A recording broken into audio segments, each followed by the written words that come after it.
No, thank you guys. Really appreciate you taking the time. So jumping straight into it, really. So My Hero Academia, it's been airing on for nearly 10 years now. And after 170 episodes, four movies, and at least five video games, we're sadly saying goodbye to some of the strongest Shonen Jump animes conceived in this generation. In your own opinion, what was it that drew in so many fans for this anime, made it into the juggernaut that it is today? Who wants Man, to? when you put it like that, like when you list off the I know. I mean, I think for my money, it's the fact, I mean, you've got the power fantasy, you've got the fantastical elements, you've got, high production value, but at the heart of the thing, that's all the frosting, the cake underneath holding the whole damn thing Mm. up is it's about real sincere, imperfect people who are all trying to better themselves for, selfish reasons, for noble reasons, for everything in between. And I think that's something that we can all relate to. You know what I mean? I mean, you've got the quirks, you've got the heroism, you've got the powers, but for all of that, they're just people doing the best they can and trying to end the day a little further along than they started it. And that's everybody. Yeah, I think, the world that was created, the construct, the box that everybody's playing in, that the creators created and continue to flesh out is a fascinating world of quirks and the superhero society and the politics of that and all of that, that bedrock is so strong, right? And it invites you in and you want to know more about it. Then you put on top of that these characters that are living in that society, but are so human and with all of their human flaws and all of their needs and wants and traumas and and it's stuff that is as impactful or as deep as the Todoroki family and what they've gone through, or the Bakugo Deku friendship, all the way to something that seems as trivial as showing your friends your dorm room, right?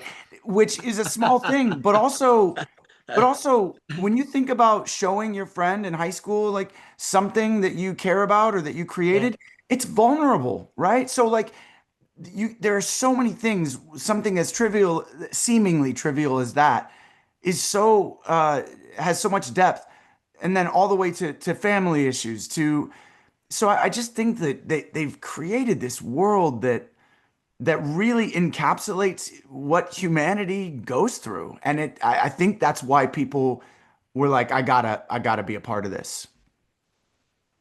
definitely. Yeah, they managed to Great. make all of these kind of benchmark moments, from real life. They're all represented. I mean, and with such depth and such detail that I feel like there's something for everyone, regardless of Totally. what you're dealing with. You see an echo of your own life in what's happening on the screen, despite the artifice. Mhm. No, agreed. Um, 100%. Yeah. Particularly as you mentioned there, the Todoroki family, they've had such a large amount of backstory added throughout the course of the anime. When you first learned more about your characters and their horrific past that they ended up enduring or inadvertently creating, did it affect the way you wanted to portray your characters, or did you sort of see the course? I mean, most definitely.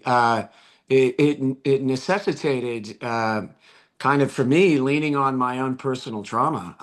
That's and as an actor, unfortunately, and fortunately, this is something that many of us employ in order to. I mean, our primary job, right? We're paid to communicate an emotional truth as honestly as we possibly can, and when you put that in the context of a world that is largely, not possible, that's an interesting endeavor, right?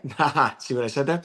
Um, but it's yeah, it's just man, I'm sorry. My brain is It's overwhelmed. fun. I'm overwhelmed.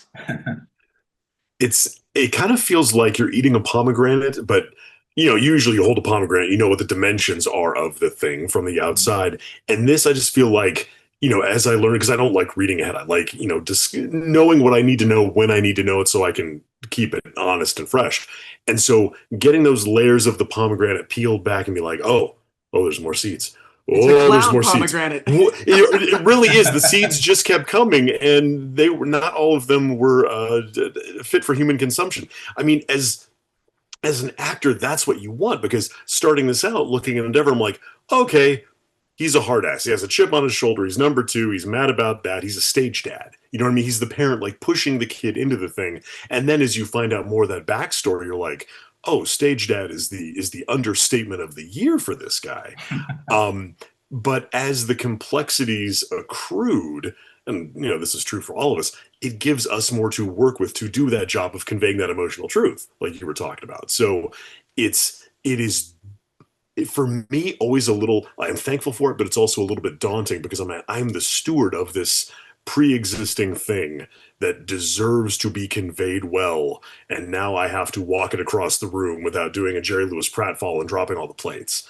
So I'm thankful for it, but I feel like the stakes also accrue as the knowledge accrues and the backstory accrues and the character gets, more fleshed out. Yeah, I'll Yeah, just they add didn't. Go ahead, briefly. David. Yeah, just briefly. Yeah, the short answer to your question is yes. I mean, when I learned more about what he was dealing with and where he came from, uh, ultimately, I'm rooted um, in a care for Shoto and his journey in a different way. And it's interesting because we're almost of two minds, or at least this is how it's felt for me of living the truth of the character, making sure that that's authentic and truthful as in every moment. But also, there's the outside part of me that is, I care so much about Shoto and his journey and who he is and where he wants to be and what he struggles with, that I also, as the person, as the actor, want to shepherd his journey in a truthful way. So that's like I'm in the moment doing the thing, and I also care so much about it that it's an odd duality, but it speaks to Totally. the depth of the character. Well, and as the series progressed, we got more and more data progressively tacked on, Mhm. more and more depth progressively, right? So by the end, what David's saying is we just absolutely have to honor this. I 100%. mean, I mean, the fact that they gave us all of this to work with, and it's so relatable. You know, by Yeah. the end, I feel like I can speak for all of us. I mean, we want to leave everything on the battlefield, and do it Definitely. justice. Do it Well, Mhm. justice. of course. As you're saying there, because these characters became so passionate for all of you, all of you regularly attend conventions around the globe. Have you ever had any particular memorable interactions with My Hero fans? Particularly yourself, David. You met a lovely little girl who had a birth scar similar to Mhm. Todoroki's, and it clearly resonated with her. And I think you pretty much broke the internet with that video. It was just the most adorable thing. So yeah, did you have any similar interactions with fans that just stuck with you? Well, I'll just go quickly. I mean, that interaction was unbelievable on many levels. It was, the representation that was there, the fact that, she saw the Shoto plushie and recognized herself. It's a very rare birthmark that she has, and Winry, she's so adorable, and it was such a pure interaction for Mm. me too. It's actually kind of hard for me to watch because ooh, um, I was purely unguarded in that moment, and it it was who she is and what she represents, but also it's just what happened in that moment and what Shoto is for me, what on a level he is for her, and yeah, there's nothing better than that. It's ultimately the gift of a career to have an impact on people with an art that I feel so passionately about: storytelling, acting. And I've had, other interactions where people have stood up in a panel and said, you know, this has helped me to repair my relationship with my father, or this has helped me accept myself. Huge things. I can never express the gratitude that I have to be a part of that. When Dabi's arc started, I never would have ever thought that he would somehow become an inspirational character to people. Mm. But as his trauma became more evident through the writing of the show, um, people with similar traumas came out of the woodwork and embraced him and embraced my performance of him. And then I felt compelled to share my own uh, examples of how that had happened to me as a child. And it's just, it's so unexpected and so beautiful and so rare to have that, to make that kind of impact is, yeah, never in a million years would I have thought that that would have been possible. Especially, and this is me, like I started in theater and in film, and I have to admit, this was a side quest that I didn't give it to do. I didn't feel like it had the, I don't know, the emotional clarity, the emotional weight of when you get to be on stage or on screen. And boy, was I wrong. Mm. Boy, was I wrong. I don't think I've ever done anything that is as developed, and I've said it over and over again today, as these characters that we've had the good fortune of experiencing with these characters. Mhm. It's just, it's crazy.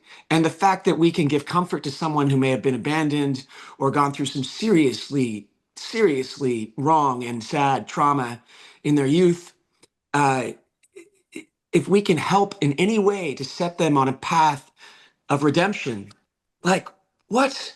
How? Mm. How? I mean, how blessed? It is a gift. And I always tell myself, like, a lot of times I feel like it's just right place, right time. You know what I mean? Like whatever, the person needed something and I just happened to like spin by on the carousel with a particular performance Yeah. in that moment. I remember this year, it was actually yeah, it was this year I was at a convention and someone came up to say hello to me, this gentleman, to tell me that he and his son, who had passed away, watched My Hero Academia together, and just wanted me to know that and told me on Father's Day of all days. And I Oof. think that was the first person I spoke to that day. And it just wrecked me. But I've also had people come through and be like, hey, it's so nice to meet you because I've got father issues and Endeavor is scary and you're really nice in person. Again, it's just, I feel like I'm just a tool on a workbench that maybe someone can walk by and I can help them do a thing or get through a thing or resolve a thing. A lot of people have parent issues. I mean, I had issues with my dad that never got resolved. I get it. I'm not a father myself, but getting to play Endeavor has been really edifying because it doesn't like retcon my own life or my own relationship with my dad, but it makes me look at things from the other side and go, sometimes you're a dude who's just out of his depth and he's made a lot of mistakes along the way. And at a certain point, you either decide you're going to try and undo some of that, or you're like, it's too much time has passed, too much has been done. And there's a certain courage in pursuing that if you can. Mm. I had a realization with this particular show that, and it was something I didn't actually realize was possible, but I had a psychologist come through with his kid in one of my lines a few conventions back, and I was explaining how I felt like some of the ways that I get to perform as Dabi, as Toya, uh, there are moments that are very reminiscent of things that happened to me in my youth, right? But it's like I'm getting a redo, but this time I'm this powerful figure and I can act Mm. out, but no one gets hurt. And I Mm. feel better after having done this. Mhm. And this guy said to me, he's like, wow, what amazing therapy. If only you could market that. And if only you could market that.